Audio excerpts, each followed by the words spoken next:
Hello friends, आपका स्वागत है आपके अपने चैनल के ऊपर। और मैं चर्चा करूंगा बाज़ारों के बारे में। और आज का शीर्षक थोड़ा सा जो है हमारे को पसंद भी नहीं आ रहा था, बट वास्तव में पोर्टफोलियो को लेकर रिटेल निवेशकों के अंदर एक जो चिंता है, उसका जो डर हम जो है देख सकते हैं। और चिंता का माहौल जो है बाज़ार में क्यों है वो आप लोग जानते ही हैं कि कुछ ऐसे आउटकम्स हैं जो अभी बाज़ार को परेशान कर रहे हैं। बजट के बाद की जो रैली थी वो कल समाप्त होती हुई नज़र आई। आज भी एक वीकनेस वाले ट्रेड देखने के लिए मिले। और सबसे बड़ी जो चिंता है मैं उसकी तरफ आपको अवगत कराया देता हूँ। हालांकि अभी इंडिया में शायद इतनी टेंशन की बात नहीं है, लेकिन अगर आप इंडिया के बाहर अगर जाने की कोशिश करेंगे तो आपको समझ में आएगी बात। और अगर हम देखें, सबसे पहले ये ब्रेंट क्रूड ऑयल का आज का प्राइस है। ये आज $93 को दिन में तोड़ चुका है, $93 को। और अभी 92.88 पे ट्रेड कर रहा है। हमारे लिए ये काफ़ी ज़्यादा ख़राब है, हमारी जैसी इकोनॉमी के लिए। तो ये जो इसका असर है, हम 88-87 के आसपास भी जो है कंफर्टेबल नहीं थे। और हमारी जो कंपनीज़ हैं उनके अंदर कॉस्ट प्रेशर जो है देखा गया। हालांकि कंपनीज़ लो बेस की वजह से, क्योंकि पिछले साल के जो बेस थे वो लो थे, कोविड वाला पीरियड था, तो ग्रोथ ईयर ऑन ईयर काफ़ी अच्छी आई, लेकिन फिर भी बाजार ने थम्स अप नहीं दिया। और अब ये जो प्रेशर है ये शायद हमारी इकोनॉमी के लिए एक चिंता का जो है कारण बन सकता है। तो मुझे लगता है चिंता के ये संकट के बादल जो है ब्रेंट ऑयल के जो फ्रंट पे देखे जा रखे हैं। और इसमें भी दो रीजंस मैं आपको बताना चाहूँगा। पहला रीज़न ये कि जब क्रूड ऑयल के प्राइस बढ़े थे और जब 87-88 आए थे, तो गवर्नमेंट ने भी देखा कि कच्चा तेल के रेट बढ़ रहे हैं और पेट्रोल 110-115 रुपये लीटर बिकने लगा मोस्टली स्टेट्स में। तो फिर जो बीजेपी रूल्ड स्टेट्स हैं और फिर जो है दिल्ली के अंदर जो है और कुछ और स्टेट्स ने जो है अपने जो है एक्साइज ड्यूटी जो है स्टेट की वो कट की। सेंट्रल गवर्नमेंट ने अपनी ड्यूटी कम की और फिर तकरीबन 10-12 रुपये का जो रेट कट हुआ। अब यहाँ पर दोबारा से ब्रेंट जो है ऑयल के फ्यूचर्स जो है $92.88 पे, अभी 93 पे चल रहे हैं। और अगर ये यहाँ पर टिक गए तो ये हमारे लिए एक चिंता की बात ये है कि जो ड्यूटी आपने कट दी थी, उस ड्यूटी कट से जितना प्राइस नीचे डाउन होता है वो सब ऊपर आ जाएगा। तो फिर एक इन्फ्लेशनरी प्रेशर जो है हमें देखने के लिए मिल सकता है। और जिस तरीके से यूएस के अंदर भी जो बॉन्ड यील्ड है वो अपने हाईएस्ट लेवल पर आज जो है ट्रेड कर रही है। और आज यूएस का जो बॉन्ड है उसके अंदर एकाएक अभी तकरीबन 15 मिनट पहले सीधा 50 पैसे जो है 10 ईयर बॉन्ड की कीमत गिर गई, जिसकी वजह से बॉन्ड यील्ड बढ़कर 1.901 पर पहुंच गई। हालांकि यूएस मार्केट इसको ऑलरेडी डिस्काउंट कर चुकी है, क्योंकि यूएस मार्केट के अंदर ये भाव जो है 1.88 1.89 जो है पिछले हफ्ते भी टच हो चुके थे, तो बाजार वहाँ पे करेक्ट हो गए थे। तो शायद वो ज़्यादा अच्छे से डिस्काउंट कर चुके हैं। बट इसका मतलब ये भी है कि ये इन्फ्लेशनरी प्रेशर अब हमारे लिए भी आने वाला है। और इसकी वजह से हमारी जो बॉन्ड यील्ड पिछले 2 दिन में जो बढ़ी है, उसके बाद अगर कोई बड़ा स्पाइक बॉन्ड यील्ड में हमारे यहाँ पे आता है तो उसका शेयर मार्केट पर एक नेगेटिव असर हो सकता है। उसके अलावा एक और चिंता जो हमारे को सताई जा रही है, इसको हम नज़रअंदाज नहीं कर सकते, और वो ये चिंता है कि एफआईआईस देखिएगा अब कल की सेलिंग के बाद आज फिर एग्रेसिव होते हुए नजर आए और 2267 करोड़ की आज फिर सेलिंग उन्होंने कर दी। और अब देखिएगा डीआईआईस उतने मजबूती के साथ सामना नहीं कर पा रहे हैं जिस मजबूती के सामने वो 15 या 20 दिन पहले कर पा रहे थे। तो 621.98 करोड़ की जो है डीआईएस की तरफ से बाइंग हुई, बट वो कंफर्टेबल नहीं थी। हालांकि अभी हमारे जो एचएनआई इन्वेस्टर्स हैं या जो प्रोप्राइटरी अकाउंट है, प्रो अकाउंट्स हैं, वो भी काफ़ी लॉन्ग पोजीशंस बनाए हुए हैं।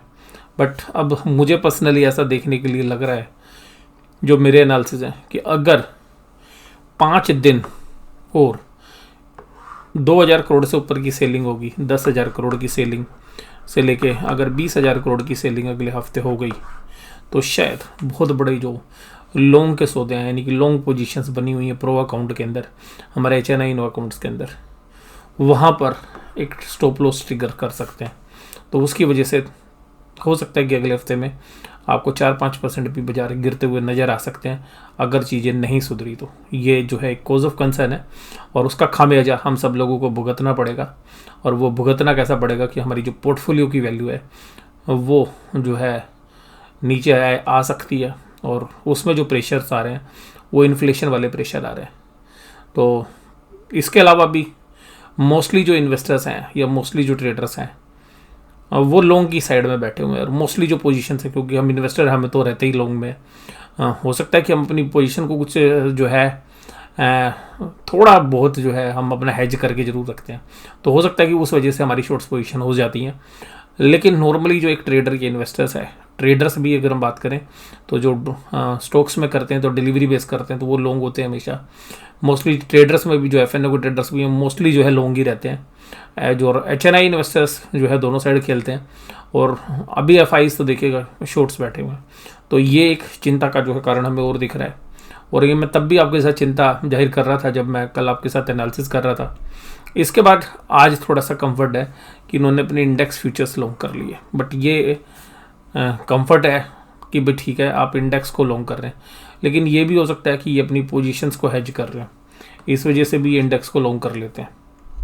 उसके बाद स्टॉक फ्यूचर्स में भी आज सेलिंग हुई, बट आज उतनी बड़ी सेलिंग नहीं है जितनी कल थी। बट ये भी हो सकता है कि ये पोजीशंस की रीबैलेंसिंग हो रही हो अपनी पोजीशन को से। बट मैं कैश मार्केट की सेलिंग को जो है ज़्यादा तरजीह दे रहा हूँ, क्योंकि अगर कैश मार्केट में सेलिंग कंटिन्यू रहती है तो जो है चिंता की बात होगी। और मुझे उसका चिंता का कारण जो है अपना इन्फ्लेशनरी प्रेशर जो है ज़्यादा लग रहा है। जो ब्रेंट क्रूड अगर ये 100 के आसपास पहुँच गया, जैसा कि बहुत सारे अनुमान लगाए जा रहे हैं, वो हमारे लिए चिंता की बात है। शायद यहाँ तक भी हम मैनेज करने की कोशिश करें, लेकिन 100 पे जाने के बाद जो है बहुत सारी जो ट्रेडर्स की पोजीशंस हैं वो शायद स्क्वेयर ऑफ करते हुए नजर आए, लॉन्ग वाली पोजीशंस, फिर कुछ स्टॉप लॉस ट्रिगर हो सकते हैं। तो ये हमारे लिए जो है ज़्यादा चिंता की बात है। उसके बाद अगर हम आज की चर्चा करें तो आज के बाज़ार कैसे रहे? आज के बाज़ार सही सलामत थे, बढ़िया थे, कल की कमजोरी को नज़रअंदाज कर रहे थे। जो लास्ट में बास्केट सेलिंग हुई थी, हालांकि फाइनली क्लोज माइनस में हुए और एक समय तो देखिएगा 17,500 को तोड़ के जो है 17,462 के लो भी लगाए। मेरा आकलन भी यही था कि 17,500 से लेकर 17,600 एक न्यूट्रल ट्रेड है। बट अब अगर 17,500 के नीचे बाज़ार काम करते हैं तो ये हमारे लिए एक चिंता की बात हो सकती है। मोस्ट ऑफ द टाइम बाज़ार जो है 17,500 के ऊपर ही काम कर रहे थे, तो जिसकी वजह से मैंने कहा था कि 17,500 17,600 एक न्यूट्रल ट्रेड है। तो आज एक न्यूट्रल रेंज के अंदर बाज़ार ने काम किया। अभी भी बाज़ार के अंदर दोनों साइड के रास्ते खुले हुए हैं, तेजी के भी मंदी के भी। बाज़ार बीच में न्यूट्रल कंसोलिडेट हुआ। हो सकता है कि अगर कुछ इंटरनेशनल संकेत सही हो गए तो शायद हम पॉजिटिव रुझान के साथ काम करें, लेकिन अगर किसी भी कारण से हमारे को ब्रेंट ऑयल, यूएस के अंदर बॉन्ड यील्ड, हमारी खुद की बॉन्ड यील्ड, अगर यहाँ से हमें कंफर्ट नहीं आया तो शायद हमारे को चैलेंजेस हो सकते हैं। और जो कंपनीज़ के भी रिजल्ट्स आ रहे हैं वो मिले जुले आ रहे हैं, बल्कि लार्ज कैप कंपनीज ठीक कर रही हैं, लेकिन स्मॉल मिड कैप में मोस्टली जो कंपनीज़ हैं उनके रिजल्ट अच्छे नहीं आ रहे। अगर हम निफ्टी के इंडेक्स की भी बात करें तो इंडेक्स के बाद आज की जो कैंडल्स है वो एक फॉलोअप जो है रेड कैंडल है, लेकिन अभी भी देखिएगा ये कैंडल स्पोर्ट पे ही है, क्योंकि ये स्पोर्ट वाली कैंडल है। यहाँ से पहले भी देखिएगा बाजार बाउंस हुए थे और हालांकि यहाँ से जब बाजार ने रेजिस्टेंस लिया था तो यहाँ से दोबारा नीचे भी गए थे, यहाँ से फिर रेजिस्टेंस लेके फिर नीचे गए थे, लेकिन इस रेजिस्टेंस को तोड़ के ऊपर चले गए थे। फिर ये रेजिस्टेंस यहाँ पे बड़ी कैंडल बन के नीचे आए थे। तो अभी जो है ये मेक और ब्रेक लेवल है, जो मैंने कल भी वीडियो में आपको बोला था। अब यहाँ पर आज कहाँ से कंफर्ट आया? आज कंफर्ट आया HDFC बैंक ने। आज मैंने कल आपके साथ चर्चा की थी कि अगर निफ्टी बैंक कमज़ोर हो गया तो निफ्टी कमज़ोर होगा। अगर आज निफ्टी बैंक कमज़ोर नहीं होता ना तो आपको निफ्टी प्लस में नज़र आता। आज निफ्टी बैंक में देखिएगा गिरावट निफ्टी के मुकाबले में डबल हुई है, डबल से भी ज़्यादा 0.57, और यहाँ पर देखिएगा कितनी है 0.25। और मैं कल ही आपके साथ बात बोल रहा था कि अगर निफ्टी बैंक होल्ड कर पाने में सक्षम नहीं हुआ तो आपको जाके आगे चिंता हो सकती है। आज वही हो गया। Bajaj finance 5.82, Hindalco, Larsen, Asian paints, ये सब तेजी के साथ थे।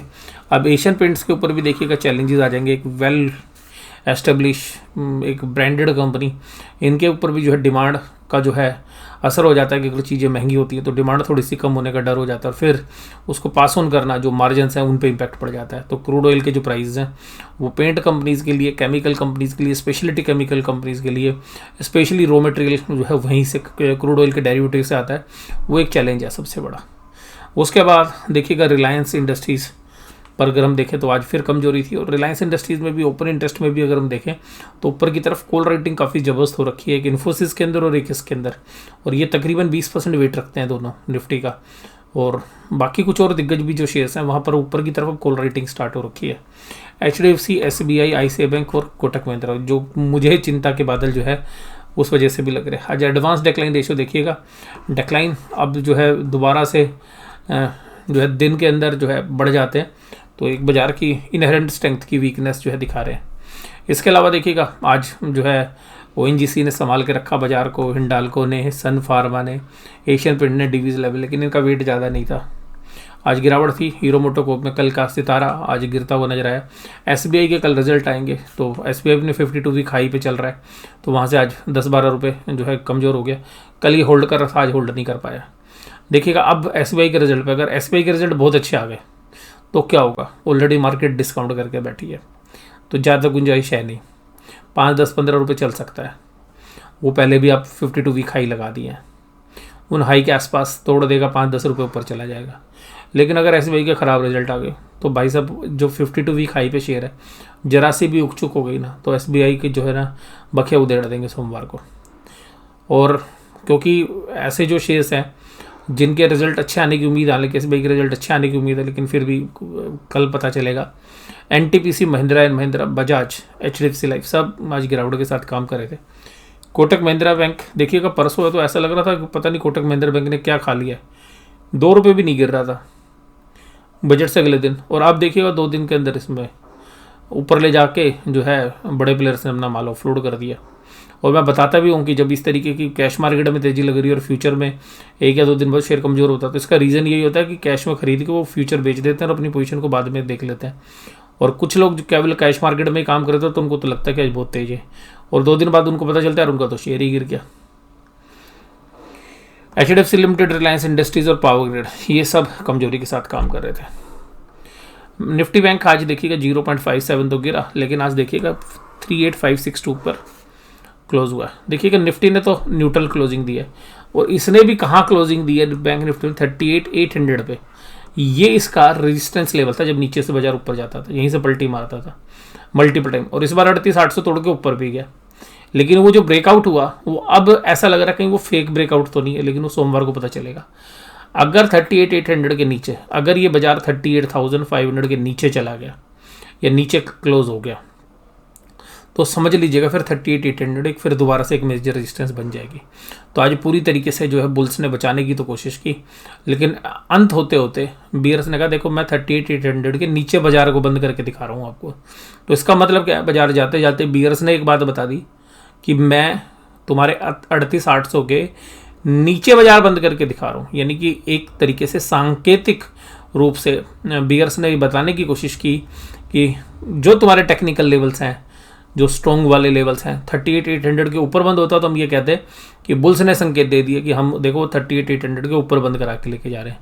तो आज के दिन की पूरी कश्मकश के बाद बियर्स ने बता दिया कि भाई हम बाजार को नीचे बंद करा के जा रहे हैं। तो अल्टीमेटली जो संकेत है वो बैंक निफ्टी में, हालांकि न्यूट्रल लेवल है 38,800 के ऊपर बुल, 38,800 के नीचे, ये एक अहम लेवल है, तो बिल्कुल न्यूट्रल लेवल पे बंद हुआ है, लेकिन 11 पॉइंट से ज़्यादा कुछ फर्क नहीं होता, बट एक सांकेतिक रूप से मैं जो है मैं आपको साथ बात करूँ।